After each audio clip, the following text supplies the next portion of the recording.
I teach people that daily you have to prime yourself. You have to do something for 10 minutes minimum. If you don't have 10 minutes, you don't have a life. It's the first time I wake up in the morning. Yeah. The people always ask me, how do you still up all the time? But part of it is I attend all these seminars, Yes. I teach all this. But the real reason is You prime yourself. I prime myself. That's what I've done for years. It's like I changed my body to this radical breathing pattern or movement. There's many ways to do it. But then I do through 10 minutes. I don't want to be the astronaut that, he went to the moon, that was his idea of adventure, and then they all come back and were depressed because what do I do for the rest of my life? Yes. So the wind in my face, my children's faces, anything. And the reason for gratitude is the two emotions that mess us up the most are fear and anger. Yeah. And you can't be grateful and fearful simultaneously. They don't go together. And you can't be angry and grateful simultaneously. So if you literally start your day cultivating that, this is the part I was talking about, creating a highway to happiness. Yeah. And then I do 3 minutes of my 3 to thrive. What are 3 outcomes or results I'm really committed to, and I see them as done and fulfilled. And in 10 for minutes, that day? I usually look at something at 6 months to 12 months out. Wow. Something that's a little bigger. And then what I feel is fulfilled and done, and I give thanks for it. And you're at the end of those 10 minutes, and usually it's 15 or 18 for me, I am so wired. Now, I've done that for years. It's been the base of me. What's different with suffering is measuring it moment to moment, Oprah. And then the third one for me is, okay, how do I love more? Because love to me is an action. It's not a word. It's not an emotion. It's like, if you love, you act accordingly. So love, and what can I do in a loving way, and what can I be grateful for? And that little 3-step process ends the suffering.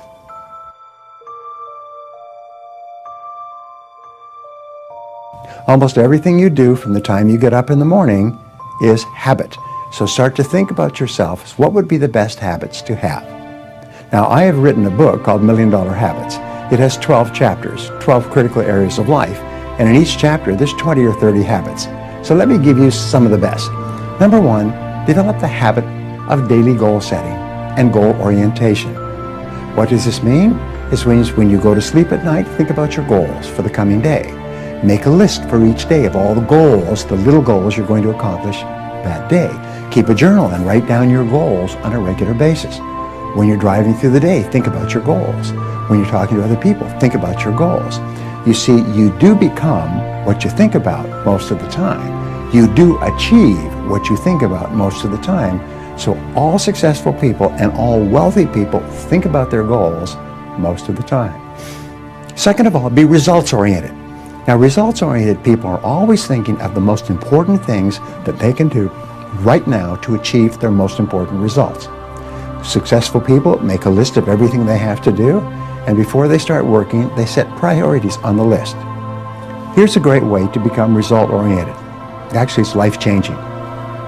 Ask yourself, once you have your list for the day, if I could only do one thing on this list before I was called out of town for a month, what one activity would I want to be sure to get completed? And put a circle around that and start on that activity immediately, first thing, and then discipline yourself to work nonstop until you complete that one activity.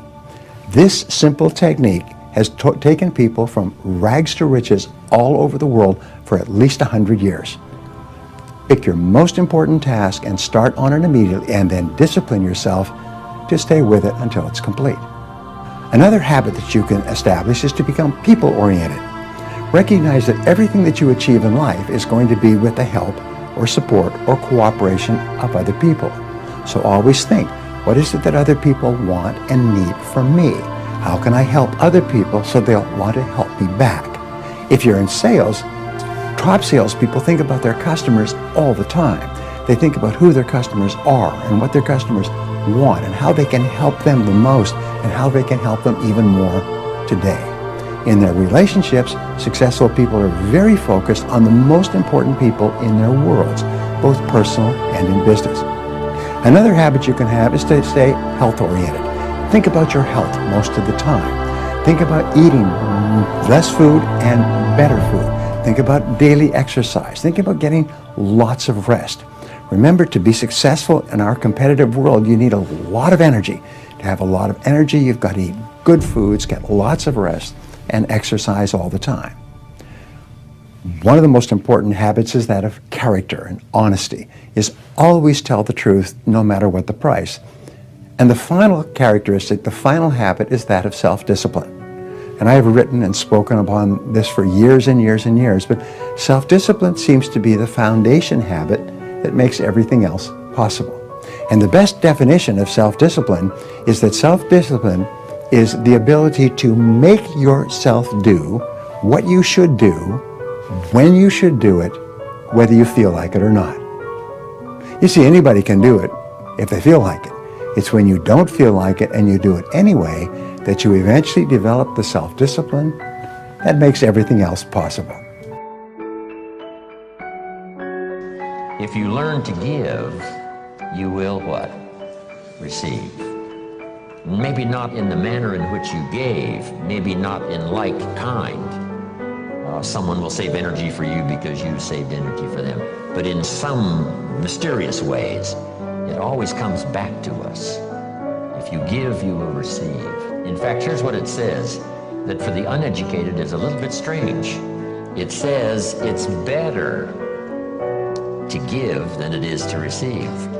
Now see, if you didn't understand, you would say, that doesn't quite make sense. Surely it would be better to receive than to give, and the answer is no. It is much better to give than to receive. And here's why. It's what we call having intelligent self-interest. Nothing wrong with self-interest as long as you do it the intelligent way. Here's the key.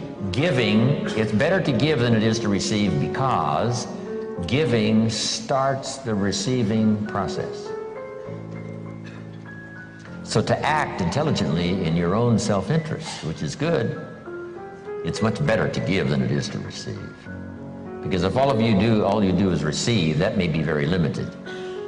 But if you give, and giving starts the receiving process coming your way from unknown resources and from unknown places, back it comes around to you because you became a giver. That's one of the unique mysteries of life. We give to receive, and it's better to give than it is to receive. So that's what Mama said, turn out the lights, make a contribution. Why not make the easy ones? Here's what else. We talked about it at our lunch break today to those who were there. It raises your self-esteem, plus your self-respect, that you do things that the average person doesn't do. Maybe if they were taught, they would. Maybe if somebody mentioned it, they would. But it's easy for most everybody to just go on their way, and if they're not interrupted by a good idea that says, hey, it's so easy to make a contribution, this one would be easy. Turn out the lights when you leave the hotel room and make a contribution. That's interesting. Next is the phrase, in terms of environment, always leave something better than you found it.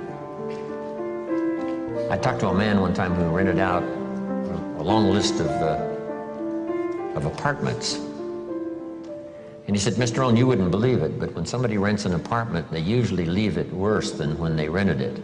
I said, you've got to be kidding. He said, no. A high percentage of people leave it trashed. If they stay 6 months or stay 1 year, they leave it trashed. Not just not better, but trashed.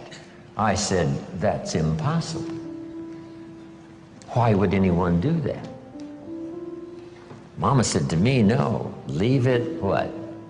Better than you found it. See, that's just a commitment to your own self-esteem. And why not do it if it makes a contribution to your self-esteem? It's called intelligent self-interest. Intelligent self-interest. Self-interest says, I wish to be ruler over many.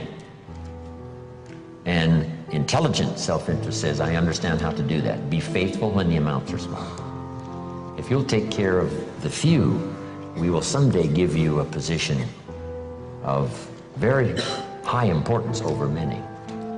But if you don't be disciplined when the amounts are small, why would we trust you when the amounts are large? Brian mentioned that earlier. Why would life give you a fortune to manage if you couldn't manage the gifts of a few? Interesting philosophy to consider, okay? Your own self self-interest. Leave the contribution. I'm even aware of it when I leave a restaurant and I get me a toothpick, right? And you take off the little cellophane off the toothpick. It's easy to throw it by the cash register, right, or somewhere where it looks like other people have done the same. Mama said, put it in your pocket. Somebody says, wow, a little piece of cellophane, what difference does it make? It doesn't make that much difference, only in your self-respect. Take your trash home and deposit it. How much does it cost to clean up the trash on the highways in America? Mega millions. Wouldn't people take home their own trash and deposit it there rather than scatter it on the highways across America? And the answer is most people do not. It's so easy to throw it out the window. But now add this, it's so easy to keep it in your car and have a few more points in your favor on self-esteem, feeling good about yourself, doing things that most people don't do. If everybody did it, what a different country we would have.